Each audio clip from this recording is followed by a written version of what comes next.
review কৰিবৰ কাৰণে আহিছিলোঁ 7টা ডিষ্ট্ৰিক্টৰ গতিকে পলিটিক্সটো পিছত কৰিম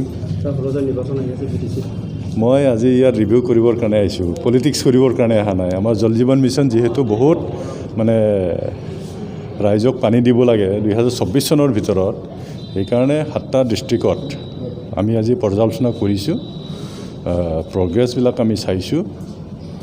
আৰু এই বছৰৰ যিখিনি টাৰ্গেট আছে সেইখিনি আমি এই বছৰত আমি কমপ্লিট কৰিবই লাগিব সেইকাৰণে আমি বিষয়াসকলৰ লগত আজি ৰিভিউ কৰিছোঁ পঞ্চায়ত নিৰ্বাচন আমাৰ বিটিচি নিৰ্বাচনটো হ'ব আৰু তাত আমি বিভিন্ন সংবাদ মাধ্যমত কৈছোঁৱেই যে আমাৰ হাগ্ৰামা মহিলাৰ ডাঙৰীয়াৰ নেতৃত্বতেই বিপিএফ দলেই চৰকাৰ কৰিব ইয়াত কোনো সন্দেহ নাই এইটো স্পষ্ট কথা আৰু কি লাগে